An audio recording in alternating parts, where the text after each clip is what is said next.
Prince Philip, who is 97, is not injured, according to Buckingham Palace. Our royal correspondent Nick Witchell is with me now with all the latest. And tell us what we know, Nick. The first thing I suppose, Sophie, to say is that Buckingham Palace are emphatic that the Duke has not been injured. He's back at Sandringham House. He's seen a doctor there who has confirmed that he has suffered no injuries. This happened at about 3:30 this afternoon on the A149, close to the Sandringham Estate at a place called Babingley Crossroads. As we understand it, the Duke, who was driving himself the Range Rover, was pulling out of a driveway when there was a road traffic accident involving another vehicle. According to eyewitnesses, the Range Rover that the Duke was driving turned over. Now, according to the eyewitnesses who were at the scene, they helped him out of the vehicle. According to an eyewitness, the Duke was conscious, but he was very, very shocked and shaken. Police and ambulance attended, and according to reports from the Norfolk police, 2 people in the other vehicle were treated for minor injuries. Prince car crash. Duke of Edinburgh involved in shock collision. Ambulance called. Prince Philip, the Duke of Edinburgh, escaped injury after the car he was driving was involved in a crash this afternoon. The 97-year-old was unharmed in the accident near the royal family's Sandringham Estate in Norfolk. Witnesses said the Range Rover being driven by the Duke had overturned after pulling out from a driveway on the A149, according to the BBC. He was helped out of the car and was reportedly conscious but very, very shocked and shaken.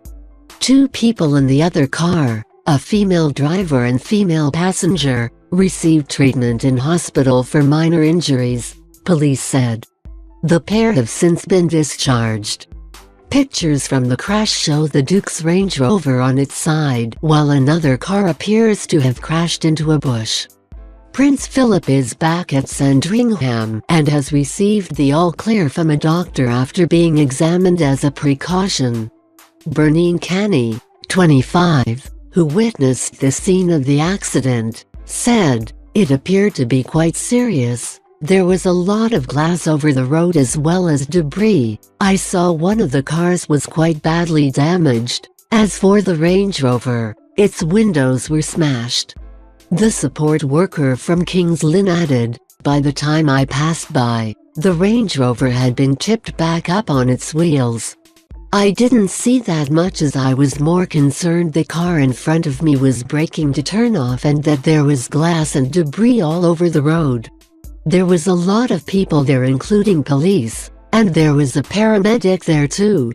Both drivers involved in the collision were breathalyzed, as is force policy, and both provided negative readings, Norfolk police said. The force said, Norfolk police can confirm officers attended a collision on the A149 at Sandringham today. Officers were called to the scene shortly before 3 p.m. after a Land Rover and Kia were involved in a collision. The male driver of the Land Rover was uninjured. The female driver of the Kia suffered cuts, while the female passenger sustained an arm injury, both requiring hospital treatment. We can confirm both casualties from the Kia have been treated at the Queen Elizabeth Hospital in King's Lynn and have since been discharged. The road remained open and both vehicles were recovered a short time later. The Queen and Prince Philip have been staying at Sandringham since Christmas. Philip married Elizabeth in 1947 and has been by his wife's side throughout her long reign. Since retiring from official solo duties in 2017, he has appeared in public alongside the Queen and other members of the royal family at events and church services. He had successful hip replacement surgery last year.